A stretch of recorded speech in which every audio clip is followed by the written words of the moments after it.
வணக்கம் நண்பர்களே, இது காதலுடன் கனி.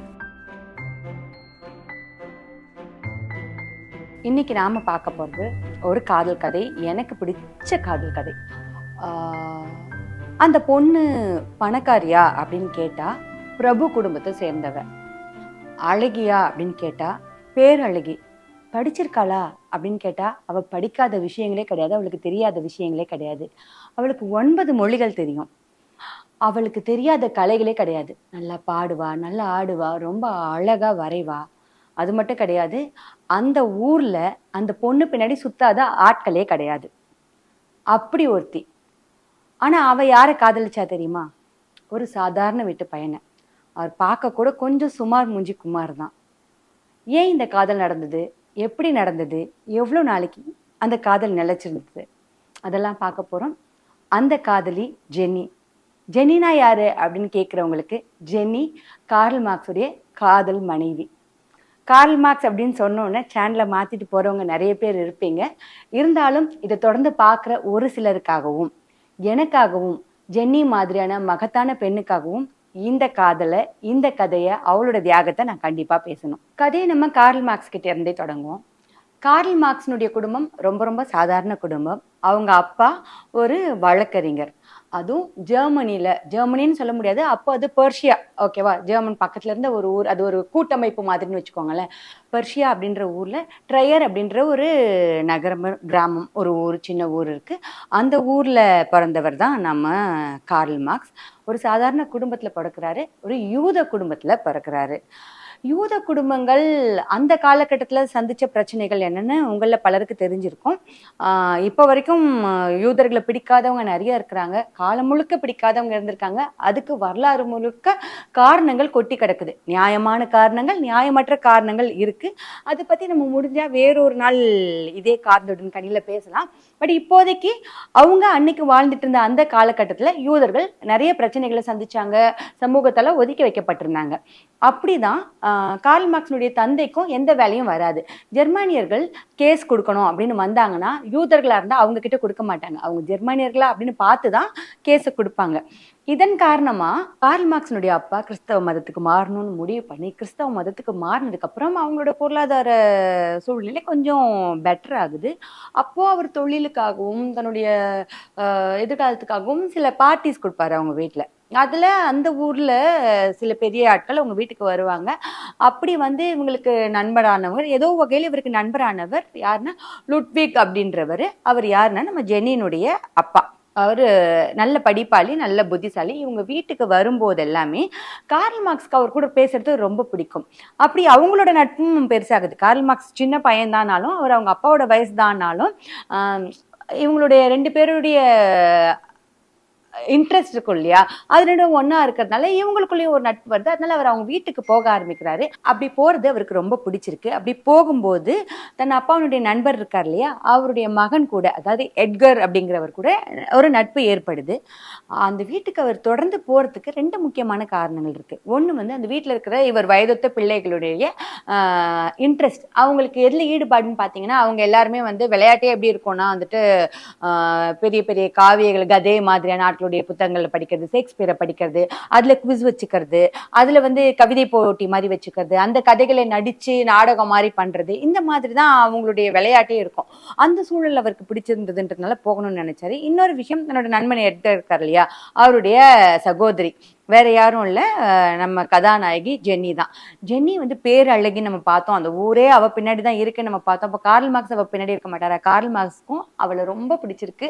அதனால ஜென்னியை அடிக்கடி பார்க்கறதுக்காக அங்க போறா. ஒரே ஜென்னி பின்னாடி இருந்தாலும் ஜென்னியோட கடைக்கன் பார்வை நம்ம மேல பற்றாதா அப்படின்னு அங்க இருக்கிற இளைஞர்கள்லாம் ஏங்கினாலும் ஜென்னி திரும்பி பார்த்தது என்னவோ கார்ல் மார்க்ஸை தான். அதுக்கு என்ன காரணம் அப்படிங்கிறது நிறைய இருக்கலாம். போக போக நமக்கு இந்த கதையை, இவங்களோட வாழ்க்கையை தெரிஞ்சுக்கும் போது ஒரு சின்ன தெளிவு ஏற்படலாம் அப்படின்னு நான் நினைக்கிறேன். ஆனால் 2 பேருக்கு இடையில ஒரு அற்புதமான காதல் வருது. அந்த காதல் வந்து ஆத்மார்த்தமானதாகவும் அறிவார்ந்ததாகவும் இருக்கு. இவங்களோட 2 பேரோட காதலுக்கு ஜென்னி வீட்டில் பெருசாக எதிர்ப்பு கிடையாது. ஏன்னா கார்ல் மார்க்ஸ் அங்கே பிடிக்குது, ஒரு நல்ல பையன், கொஞ்சம் சமூக சிந்தனைகள் உள்ள பையன் அப்படின்னு அவங்க நினைக்கிறாங்க. ஆனால் கார்ல் மார்க்ஸ் வீட்டில் இந்த காதல் பிடிக்கல. யாருக்கு பிடிக்கலன்னு பார்த்தீங்கன்னா கார்ல் மார்க்ஸினுடைய அம்மாவுக்கு பிடிக்கல. நான் ஏற்கனவே சொன்னேன் இல்லையா, கார்ல் மார்க்ஸினுடைய ஃபேமிலி வந்து ஒரு யூத குடும்பம் அப்படின்னு. அவங்க ஒரு பழமைவாத யூதர் அவங்க அம்மா. என்னதான் வந்து பொருளாதார காரணங்களுக்காக அவங்க கிறிஸ்டியனா மாறி இருந்தாலும், அவங்க என்ன நினைக்கிறாங்கன்னா, யூதர் அல்லாத ஒரு பெண்மணி தான் வீட்டுக்கு மருமகளா வர்றத அவங்க விரும்பல. ஆனா இவங்களோட விருப்பமோ, இவங்களோட எதிர்ப்போ, இவங்களோட காதல் எதுவுமே பண்ணல. அந்த காதல் ஜெகஜோதியா வளருது. அப்போ ஒரு காலகட்டத்துல கார்ல் மார்க்ஸ் என்ன பண்றாரு, நான் போய் படிச்சுட்டு வரேன். படிச்சு நான் வேலை பார்க்குறேன். வேலை பார்த்து உன்னை வந்து கல்யாணம் பண்ணிக்கிறேன் அப்படின்னு சொல்லிட்டு படிக்கிறதுக்காக புறப்பட்டு போறாரு. படிக்கிறதுக்காக புறப்பட்டு போறவரு 7 வருடங்கள் திரும்பி வரவே இல்ல. ஆனா அந்த 7 வருடங்களும் இவங்களோட காதல் மட்டும் ரொம்ப ஸ்ட்ராங்கா தொடர்ந்துகிட்டே இருக்கு. யோசிச்சு பாருங்க, 7 வருஷமா அவர் இங்க வரவே இல்ல. காதல் கடிதங்கள் மட்டும் தான் எழுதிட்டு இருக்காரு. இந்த கதை எப்ப நடக்குது? 1800களின் ஆரம்ப காலகட்டம். அப்பதான் இது நடக்குது.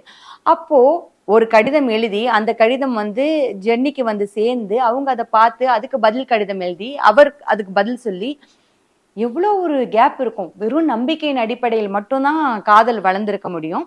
இதுக்கு நடுவுல ஜென்னிக்கு என்னென்ன பிரச்சனைகள் இருந்திருக்குன்னு உங்களுக்கு தெரியும். என்னதான் வந்து இந்த காதலுக்கு ஒத்துக்கிட்டாலும், ஜென்னி அவங்க வீட்ல கொஞ்சம் கூடவா பிரச்சனை பண்ணாம இருந்திருப்பாங்க. ஏன்னா, அந்த ஊர்ல இருக்கிற பெரிய பெரிய பதவியில இருக்கிற ஆட்கள் எல்லாம் ஜென்னிய பொண்ணு கேட்டு வந்திருக்காங்க. ஜென்னி பின்னாடி சுத்தின ஆட்கள் இருக்காங்க. ஆம், ஜென்னி இவங்களே ஒரு பணக்கார குடும்பம் அப்படின்னு நம்ம பார்த்தோம் இல்லையா? வேற யாராவது கல்யாணம் பண்ணிக்கலாம் அப்படின்னு கேட்டிருக்கலாம். இவங்க பின்னாடியுமே நிறைய ஆண்கள் வந்து தொல்லை பண்ணிக்கிட்டே இருந்திருக்கலாம். நான் ஏன் உனக்கு சிறந்தவன் அப்படின்னு சொல்றதுக்கு இவங்களுக்கு நிரூபிக்கிறதுக்கு முயற்சி பண்ணிக்கிட்டே இருந்திருக்கலாம்.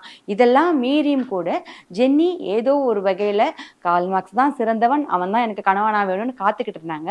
இது எல்லாத்துக்கும் முத்தாய்ப்பா கார்ல் மார்க்ஸினுடைய பேரண்ட்ஸே ஒரு வாட்டி வந்து ஜென்னி கிட்ட வந்து, அவன் ஒன்றும் தேற மாட்டாமா, நீ வேற யாரையாவது பார்த்துக்கோ, கல்யாணம் பண்ணிக்கோ, அதுதான் உனக்கு நல்லது அப்படின்னு சொல்ற அளவுக்கு கார்ல் மார்க்ஸ் வந்து இவங்க எதிர்பார்த்தது, அதாவது கார்ல் மார்க்ஸுடைய பேரண்ட்ஸ் எதிர்பார்த்தது செய்யாம இருந்திருக்காரு. சீக்கிரம் படிச்சான், நல்ல ஒரு வேலையில உட்காந்தான், நல்லா சம்பாதிக்க ஆரம்பிச்சான், அந்த மாதிரி அவர் எதுவும் செய்யல.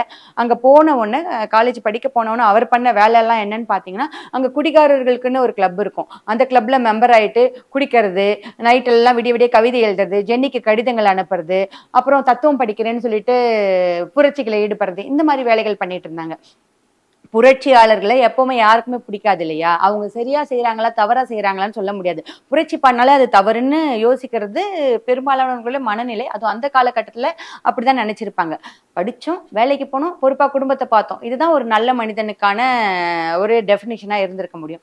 அந்த டெஃபினிஷனுக்குள்ள நம்ம கார்ல் மார்க்ஸ் அடங்காததால கார்ல் மார்க்ஸினுடைய பேரண்ட்ஸே வந்து ஜென்னி கிட்ட வேணாம், நீ அவனை மறந்துரு அப்படின்னு சொல்றாங்க. ஆனாலும் ஜென்னி 7 வருடங்கள் கார்ல் மார்க்ஸ் திரும்பி வந்து இவங்களை கல்யாணம் பண்ணிக்கிற வரைக்கும் காத்துக்கிட்டு இருக்காங்க. அவர் வராரு, கல்யாணம் பண்ணிக்கிறாரு. அந்த கல்யாணம் சிறப்பா பெருசா ஒரு கல்யாணமா நடக்குதானா இல்ல. இவங்க ரொம்ப சிம்பிளா ரெஜிஸ்டர் மேரேஜ் பண்ணிக்கிறாங்க. கார்ல் மார்க்ஸ் வந்து சின்னதா ரெஜிஸ்டர் மேரேஜ் பண்ணிக்கலாம்னு சொல்றாரு. அந்த ரெஜிஸ்டர் மேரேஜ்ல ஒரு 5 பேர் தான் கலந்துக்கிறாங்க. அந்த 5 பேர்ல ஜென்னி வீட்ல இருந்து கலந்துக்கிட்டவங்க 2 பேர் அவங்க அம்மாவோட சேர்ந்து.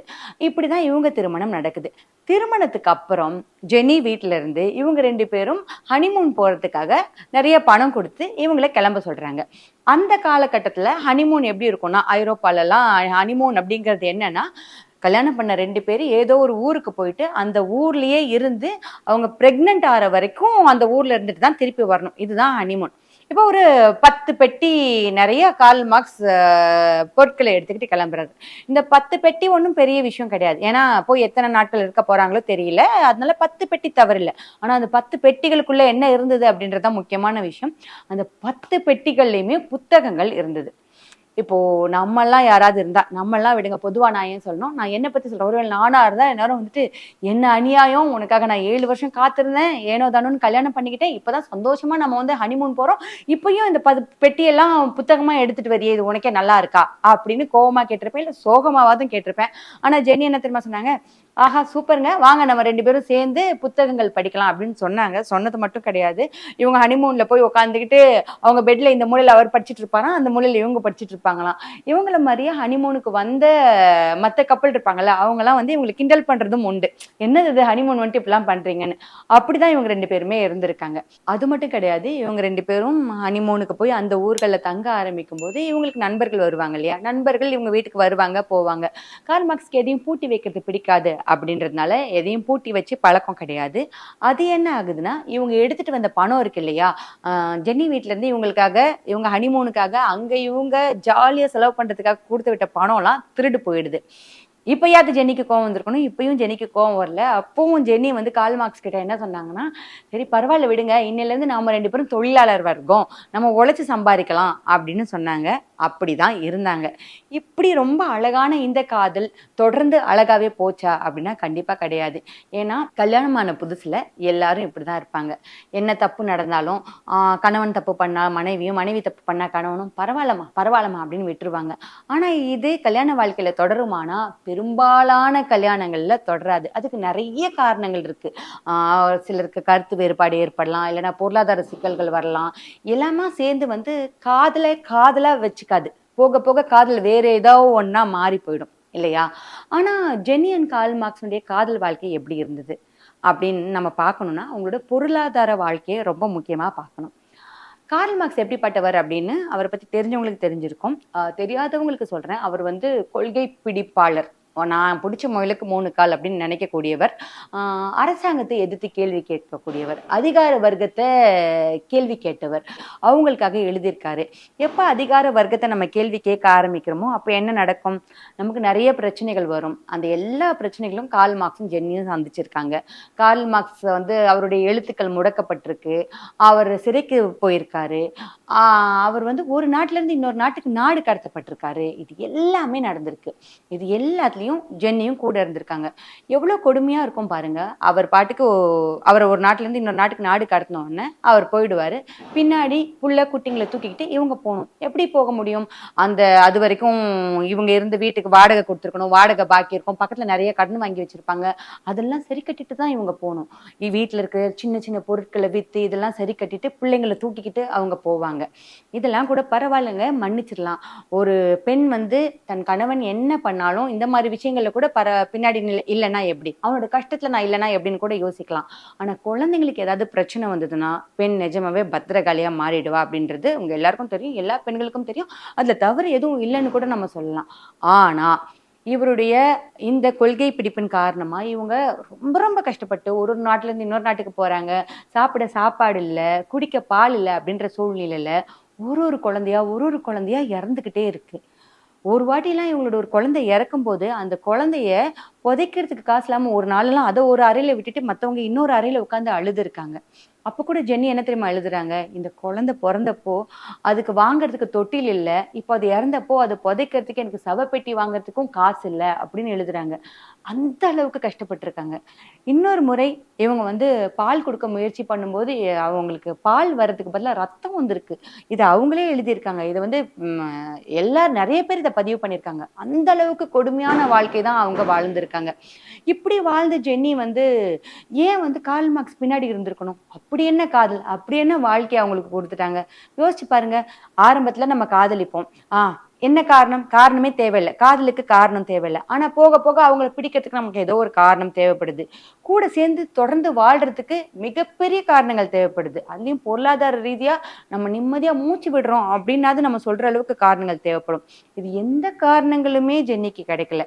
இது எல்லாத்தையும் மீறி வந்துட்டு எப்ப பார்த்தாலும் ஜென்னியை காதலிச்சுக்கிட்டே இருந்த ஒரு மனிதரா அப்படின்னா அதுவும் கிடையாது. அவர் எழுதிக்கிட்டே இருந்தாரு, சமுதாயத்தை பத்தி யோசிச்சுக்கிட்டு இருந்தாரு, சமுதாயத்துக்கான விஷயங்களை பத்தி சிந்திச்சுக்கிட்டு இருந்தாரு. அப்படிப்பட்ட மனிதரா தான் கார்ல் மார்க்ஸ் இருந்திருக்காரு. காலையில எழுந்திரிச்சு அவரு லைப்ரரிக்கு போனாருன்னா சாயந்தரம் ஆகுமா, விடிய விடிய விடிய எழுதிட்டு சாயந்தரம் தான் வீட்டுக்கு வந்து சேருவாராம். அது வரைக்கும் இவங்க போயிட்டு இன்னைக்கு பால் வேணும், அரிசி வேணும், அந்த கடங்காரம் வந்து நின்னா, ஹவுஸ் ஓனர் வந்து வாடகை கேட்டான், எதுவுமே சொல்லாம தான் அவர் கூட வாழ்ந்திருக்காங்க. ஏன் இவங்க இதை இப்படி பண்ணியிருக்கணும்? கல்லானாலும் கணவன் புல்லானாலும் புருஷன் சொல்ற ஒரு சராசரி பெண்மணியா ஜென்னியை யாராவது பார்க்குறீங்கன்னா வெரி வெரி சாரி, ஜென்னி அப்படிப்பட்டவங்க கிடையவே கிடையாது. நான் ஏற்கனவே சொன்னேன் இல்லையா, அவங்க வந்து மிகப்பெரிய படிப்பாளி, மிகப்பெரிய சிந்தனாவாதி. ஒரு வாட்டி அவங்க வந்து அவங்க ஃப்ரெண்டுக்கு கார்ல் மார்க்ஸை பற்றி கடிதம் எழுதும்போது கூட என் தலைவன் அப்படின்னு எழுதுறாங்க. ஏன் தெரியுமா? அவங்க கார்ல் மார்க்ஸோட கடைசி வரைக்கும் இருந்தாங்கன்னு நான் நினைக்கிறேன். கார்ல் மார்க்ஸோட ஒரு மிகச்சிறந்த கொள்கைவாதி ஜென்னின்னு நான் நினைக்கிறேன். நம்ம வந்து எவ்வளோ பெரிய நான் இதான்ப்பா என் கொள்கை, என் வாழ்க்கையில் நான் இதுவாக தான் ஆகணும் அப்படின்னு நம்ம சொல்றவங்க எத்தனை பேரா வேணா இருக்கலாம். ஆனா நமக்கு சாப்பாட்டுக்கு பிரச்சனை வருது அப்படின்னும் போது நம்ம கொள்கையெல்லாம் இருந்த இடம் தெரியாம போயிடும். அது பாட்டுக்கு டாட்டா காட்டிட்டு போயிடும். ஆனா குழந்தைங்க ஒருத்தர் பின்னாடி ஒருத்தர் இறக்கும் போது கூட இவங்க அமைதியா இருந்திருக்காங்கன்னா அப்ப எவ்வளவு பெரிய கொள்கைவாதியா இவங்க இருந்திருக்கணும். கார்ல் மார்க்ஸ் வந்து நிறைய படிச்சாரு, நிறைய எழுதினாரு நான் சொன்னேன்ல. அவர் படிச்சதுக்கு எழுதுனதுக்கு பின்னாடி முதல் வாசகியா இருந்தவங்க நம்ம ஜென்னி தான். என்ன பேசினாலும் கணவன் மனைவியா இருக்கிறவங்களுக்கு தெரியும், ஒருத்தருக்கு ஒருத்தர் பேசிப்பாங்க, கருத்து பரிமாறிப்பாங்க. கண்டிப்பா கார்ல் மார்க்ஸ் இவங்க கிட்ட தான் பரிமாறி இருக்காரு. அது மட்டும் கிடையாது, இந்த டாஸ் கேபிட்டல் அப்படின்னு சொல்றோம் இல்லையா, அது அவரு கோழிக்கு இருக்குன மாதிரி கிறுக்கி கிறுக்கி வச்சத அத்தனாயிரம் தடவை அழகான கையெழுத்து பிரதியா நம்ம ஜெனி பிரதி எடுத்திருக்காங்களாம். இது வந்து ஒரு சாதாரண பெண்மணியால பண்ண முடியுமா? நான் குடும்பத்தை பார்த்துக்கணும், குழந்தைங்களை பார்த்துக்கணும், கடன்காரங்களுக்கு பதில் சொல்லணும், உன்னையும் பார்த்துக்கணும், உன் கோவத்தையும் பார்த்துக்கணும், இதுக்கு நடுவுல உன்னோட கொள்கைகளுக்கும் நான் துணைன்னு இருக்கணும்னா உன்னை விட நான் எவ்வளவு பெரிய கொள்கைவாதியா இருக்கணும், எவ்வளவு பெரிய சிந்தனைவாதியா இருக்கணும். அந்த ஒரு இடத்துல தான் வந்து நான் வந்து ஜென்னியை வந்து வாவ் அப்படின்னு பார்த்துருக்கேன். என்னடா என்ன பொண்ணுடா இவ அப்படின்ற மாதிரி தான் எனக்கு இருந்தது. நிறைய பேர் சொல்லலாம், நிறைய பேர் விமர்சனம் வைக்கலாம், அவங்க ஒரு டாக்ஸிக் என்விரான்மெண்ட்ல வாழ்ந்தாங்க அப்படின்னு சொல்லிட்டு. நான் அப்படி பார்க்கல. ஏன்னா உங்களுக்கு சரி அப்படிங்கிறது எனக்கு தவறு, எனக்கு சரி அப்படிங்கிறது உங்களுக்கு தவறு. அதுதான் உண்மை. இப்போ உங்களுக்கு பிடிக்கவே பிடிக்காத விஷயம் எனக்கு ரொம்ப பிடிச்ச விஷயமா இருக்கலாம். நான் ஒரு விஷயத்த பண்ண பணிக்கிறேனா இல்ல பண்ண பிடிக்கிறேனா, எனக்கு அது பண்ண பிடிச்சு நான் பண்றேனா அப்படிங்கிறது ரொம்ப ரொம்ப முக்கியமான விஷயம் அப்படின்னு நான் நினைக்கிறேன். ஏன் இப்போ என்ன எடுத்துக்கோங்களேன், என்னோட ஃப்ரெண்ட்ஸா இருக்கட்டும், திருவா இருக்கட்டும், விஜய் ரஞ்சினியா இருக்கட்டும், எப்பவுமே வந்துட்டு என்கிட்ட ஒரு விஷயம் சொல்லுவாங்க. எனக்கு வந்து தியா தஷ்மிய காலையில பிக்கப் பண்ண ட்ராப் பண்றதும், ஸ்கூல்ல இருந்து பிக்கப் பண்றதும், அவங்களவங்க ஃப்ரெண்ட்ஸ் வீட்டுக்கு கூட்டிட்டு போறது எனக்கு ரொம்ப ரொம்ப ரொம்ப பிடிக்கும். ஆனா எல்லாருமே என்ன நினைப்பாங்கன்னா, அது தேவையில்லாத ஒரு நேர விரயம்னு நினைப்பாங்க. நேர விரயம் தப்பா சொல்ல, அந்த ஒரு டிரைவர் போடலாம், இல்ல வந்து ஸ்கூல் வேன்ல விடலாம், இல்ல வேற யாரோ திரு ஃப்ரீயா இருக்கும்போது திருவோட விடலாம். அந்த மாதிரி இருக்கும்போது கூட நான் என்ன வேலைக்கு நடுவுலயும் நான் எப்படியாவது போயிடணும்னு நினைப்பேன். அதுக்கு காரணம் வந்து எனக்கு அது அவ்வளோ பிடிக்கும். அவங்களோட போறதும் வர்றதும் அவ்வளோ பிடிக்கும். ஆனா டிரைவிங் பிடிக்காத ஒருத்தவங்களுக்கோ, இல்ல காலையில வந்து அந்த நேரம் தேவைன்னு நினைக்கிறவங்களுக்கும் இது எவ்வளவு ஒரு வேண்டாத வேலையா இருக்கலாம். அந்த மாதிரி தான் நான் வந்து ஜென்னியும் பார்க்குறேன். சுத்தி இருக்கிற யாரோ ஒருத்தவங்களுக்கு ஏன் இந்த அம்மா இப்படி பண்ணுச்சு, அவர் என்னமுமே பண்ணல, வாழ்க்கைக்கு தேவையானதை கொடுக்கல, குழந்தைங்களை கூட சரியா பார்த்துக்கல, பார்த்துக்க முடியாத நிலைமையில இருக்காரு, அப்படியே ஏன் இவங்க அவங்க கூடவே இருந்தாங்கலாம் கேள்வி கேட்கலாம். ஆனா ஜென்னி அதை எப்படி பண்ணாங்க, ரொம்ப பிடிச்சு பண்ணாங்க, விரும்பி பண்ணாங்க. அது ஒரு தவம் மாதிரி அவங்க பண்ணியிருக்காங்க அப்படின்னு தான் நான் சொல்லணும். அந்த இடத்துல தான் வந்து ஜென்னி வந்து எனக்கு ஒரு மிகச்சிறந்த பெண்மணியா, மிகச்சிறந்த காதலியா, மிகச்சிறந்த கொள்கைவாதியா தெரிஞ்சாங்க. ஏன்னா கார்ல் மார்க்ஸ் மாதிரியே சின்ன வயசுல இருந்து 2 பேருக்கும் தெரியும். கார்ல் மார்க்ஸை விட இவங்க ஒரு 4 வயசு பெரியவங்க, நிறைய படிச்சிருக்காங்க, அவரோட சேர்ந்து எல்லா விஷயத்தையும் பேசுறாங்க, அவரோட அந்த கையெழுத்து பிரதி எடுத்திருக்காங்க, ஒரு ஒரு விஷயத்தையும் படிச்சு அவருக்கு பேசி எல்லா விஷயங்களும் சொல்லியிருக்காங்க. எது சரி எது தப்பு அப்படின்றதுல இவங்களோட கருத்தும் இருந்திருக்கு. அப்போ அவங்க அவங்க ஏன் முன்னிறுத்திக்காம அவரை முன்னிறுத்தினாங்க? ஏதோ ஒரு இடத்துல இந்த மனித சமுதாயத்துக்கு தேவையான விஷயத்தை இவன் செய்யணும், அதுக்கு நான் துணை நிற்கணும்னு அவங்க நினைச்சிருக்காங்க. அதுக்கு கடைசி வரைக்கும் அவங்க நின்று இருக்காங்க. ஏன்னா கடைசி காலத்துல அவங்களுக்கு புற்றுநோய் வந்திருக்கு. அவங்களுக்கு புற்றுநோய் வந்தப்பையும் அவங்க கொஞ்சம் கூட காதல் மாறாம கார்ல் மார்க்ஸோட தான் இருந்திருக்காங்க. அவங்களோட பொண்ணு கூட ஒரு ஒரு கடிதம் ஒன்று எழுதுவாங்க. நிறைய கடிதங்கள் மூலமா தான் நமக்கு இவங்களோட வாழ்க்கை தெரியும். அந்த கடிதத்துல எழுதியிருப்பாங்க. கடைசியில வந்து கார்ல் மார்க்ஸ்க்கு நுரையீரல் தொற்று, இவங்களுக்கு நுரையீரல் புற்றுநோய். இப்ப டாக்டர் என்ன சொல்றாங்க, இவங்க 2 பேரும் சந்திச்சுக்கிறது சரியா இருக்காது அப்படின்னு சொல்லும்போது இவங்க 2 பேரையும் தனித்தனி அறையில வச்சிருக்காங்க. அப்புறம் கொஞ்ச நேரத்துல போய் பார்க்கும்போது 2 பேரும் ஒண்ணா உட்காந்து பேசிக்கிட்டு இருந்தாங்களாம். அப்போ அவங்க பொண்ணு இந்த வார்த்தை எழுதுறாங்க, ஏதோ வயசான 2 பேரும் உட்காந்து பேசிக்கிட்டு இருக்க மாதிரி இல்ல, அப்பதான் காதலிக்க தொடங்குற 2 பேர் தங்களோட காதல சொல்லிக்கிற 2 சின்ன வயசுக்காரங்க உட்காந்து பேசிக்கிற மாதிரி இருந்தது, நான் அவங்களை டிஸ்டர்ப் பண்ணாமலே வந்துட்டேன் அப்படின்னு. அப்படிதான் இவங்க 2 பேரோட காதல் கொள்கையின் மீது கட்டமைக்கப்பட்ட ரொம்ப அற்புதமான ஒரு காதல். ஜென்னி வந்து கார்ல் மார்க்ஸ் இறக்கிறதுக்கு ஒரு வருஷத்துக்கு முன்னாடி இறந்துடுறாங்க. அப்போ ஏங்கல்ஸ் வந்து என்ன எழுதுறாருன்னா, கார்ல் மார்க்ஸும் சேர்ந்தே செத்து போனான் அப்படின்னு தான் எழுதுறாங்க. அந்த அளவுக்கு அற்புதமான காதல் இருந்திருக்கு. அந்த காதலுக்கு ரொம்ப பெரிய காரணமா ஜென்னி இருந்திருக்காங்க. இந்த உலகத்துல நிறைய நிறைய காவிய காதல் இருக்கு. ரோமியோ ஜூலியட், அம்பிகாவதி, அமராவதி அப்படி இப்படின்னு சேராத காதல் இருந்திருக்கு. ஒரு காதல் மிகப்பெரிய வெற்றி அடையணும்னா அது சேரவே கூடாது அப்படின்னு ஒரு விதி இருக்கு. சேராத காதல் தான் கடைசி வரைக்கும் வாழும் அப்படின்னு ஒரு விதி இருக்கு. அந்த விதியை சுக்கல் நூறா உடைச்ச ஒரு காதல் தான் ஜெனி கார்ல் மார்க்ஸ் காதல்னு நான் சொல்லுவேன். அதுக்கு காரணம் ஜெனி அப்படின்னு மட்டுமே சொல்லுவேன். இந்த அற்புதமான காதல், இந்த அழகான பெண், இவளுடைய தியாகம், இவளுடைய கொள்கை பிடிப்பு கண்டிப்பா நிறைய பேர் பேசணும், நிறைய பேருக்கு தெரியணும்னு நான் நினைக்கிறேன். எத்தனை பேர் இதை பார்க்க போறீங்களோ, எத்தனை பேர் இதை அடுத்தடுத்து மக்களுக்கு கடத்த போறீங்களோ எனக்கு தெரியாது. என்னால முடிஞ்சது இதை பதிவு பண்ணணும்னு நினைச்சேன், பதிவு பண்ணியிருக்கேன். இன்னைக்கு நாம இதை பேசியிருக்கோம். அடுத்து வேற ஒரு அழகான விஷயம் பேசுவோம். இணைந்திருங்கள் நண்பர்களே, தொடர்ந்து பயணிப்போம்.